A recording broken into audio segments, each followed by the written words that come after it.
Hello, Wasatch Star artists. We're going to do another really big project the way we did last spring with our COVID quilt. Remember when you came and picked up a piece of board that was about 6 by 6, and we did this with Washington School, whether or not you knew that. We put it together and made a really cool quilt about, not about remote learning, but about the pandemic and how you felt during that time. So this prompt is going to be sent home to you with a piece of kind of poster board, not this flimsy poster board.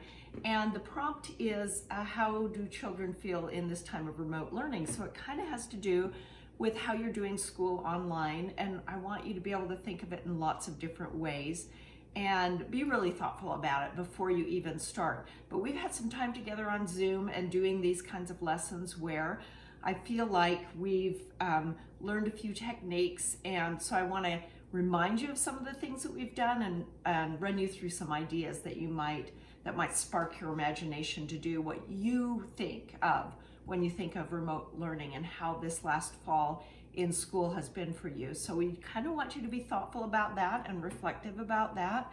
And in doing that, the first thing I always like to do is start with the sketchbook, right? And I've written some ideas about, so if we're talking about remote learning and we've got a 6 by 6, here are some ideas I had about the Zoom, maybe the family, and I've done little tiny sketches about what I think that might be. Outside, like when I was at Bear Lake and what that sketch might look like. I was just kind of getting my ideas together. Breakout rooms, I don't even know what that looks like because I've never done it, but I know you guys have. And then reminding yourself of the elements of art that we're going through. Line, color, shape, texture, space, form, value, composition. All of those are going to play into what you decide to do on this piece of paper. Also, the materials you might have at home. This will all be different for you depending on what you have at home. So it's good to kind of get an idea of what you have on hand so you don't decide to do a painting when you don't have painting materials, or something with crayons if you don't have those. I think all of you have crayons. All of you have magazines and glue, probably, even if they're flyers that come in the junk mail. Watercolors, oil pastels sometimes. And then there's different styles that you can think of. I thought of Zentangle, collage, paint, pen and ink. Some of the things that we've already done, I know you have materials for, and you can incorporate that into some of your ideas about that might mesh with your remote learning. So one of the things I did last spring, and please go to my YouTube or to my Canvas and look up the old lessons that I had if you need to remember, like, how did she do that? Remember when we did their stained glass thing with tin foil, yarn, and colored it in with magic marker. That might be neat, and you could wrap. I did these little examples on tiny pieces. Yours is going to be this big, but how about you do little circles where we had that Zentangle we did last year, but doing it with the circles having a keyboard or Zoom windows, or your cat. Everybody's showing me their cats at home, or what their eyeball looks like. Anyway, different things of what you think of sitting at home. How about if you're in a city? We did a 1-point perspective where we, 5th and 6th grade, had the idea of building in a circular way a community, or the buildings. That might be interesting, of what it means to be remote learning and what's around you in your community. Also, this reminds me that on the front and back, there's 2 different sides of this poster board. One is smooth and shiny, and one is more matte. And so when I did this, I covered it with different colors and then put a black crayon. This is all done in crayon. And when I did the black crayon over with the shiny side, when I rubbed through, you're supposed to get all the colors you put under it. But if you do it on the shiny side, it rubs all the way through to the white side.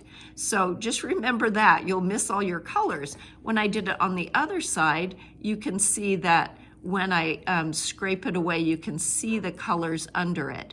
And so you scrape away, called a reductive process, to make your design on this. It's kind of a scratchboard thing. So that's an idea that I think I had a lesson for last spring as well. And you can make designs that are more like metaphors, or you can try to relate more really what is going on. I was thinking of a zoom window, and this is colored pencil, and it's also some value, some dark and light. So I go dark where it goes under and lighter where it goes over, and this is weaving. So it gives a texture. Remember we talked about texture, and it gives values, dark and light, and then color theory. We've got all these different colors. I may end up coloring this in all one color in the back or leave it white. That's kind of up to me. If you have watercolors, I thought of this, just doing a little scene of what you see outside your window. And then I may or may not add on top of that some ink and design something, add a little boat or something in the sky. Remember the 5th and 6th grade did blind contour drawings. You could do a self-portrait like that. And then we added to that, remember how we put in and abstracted this by adding in different colors for different areas, kind of making it even more abstract. So you can add, and I would do this on the matte side of the poster board too. That shiny side won't hold the paint as well as the matte side. I also did a really kind of a fun worm swirling around, and then I'm going to take my ink after it's totally dry and follow the contours and maybe do a little Zentangle or add some texture.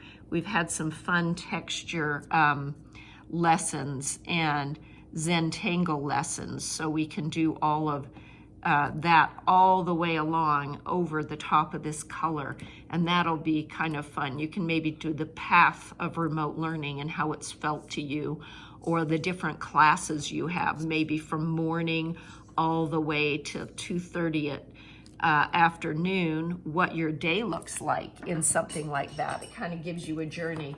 Also, the 4th grade and 5th grade, I think 4th and 5th, 3rd and 4th is doing something with science, kind of science-y things. And I thought of doing science with, you know, focusing in on part of English. And this is like a notebook, and adding different things like you're discovering your remote learning day in a science-y way. So there's a million different things to do, including collage. You can just tear things. You don't even need scissors. Tear things out of magazines and build them up. You know, if you're not comfortable with your drawing skills, do some gluing skills and cut some things out and make them really interesting. The important part of this is dark and light, making this guy pop out by putting something dark behind it. So play with the colors and the values that you can find in magazines, or even, you know, like junk mail that comes to the house, right? So those are just a few different ideas. I hope you look back in the YouTube or in the canvas of the different, some of the classes I've done. If you need an idea, or call me on the chat and I'll brainstorm with you. But I hope we get some really beautiful squares from you back. You'll turn them back in another week or two, and we'll put them all together in a great big quilt for the whole school. And maybe we'll even do classroom note cards or something kind of fun that way with them. So do your best craftsmanship, your best work. Be really thoughtful about what this time is. We're living in a super historic moment, and it's kind of exciting if you think of it that way. So let's see your creativity. Can't wait to see you again. Bye. Hi, I'm back and have finished up what we started, and I wanted to show you kind of what we ended up with. The art puppy and I want to show you. Come here. Let's show him. Oh. He's super excited about it.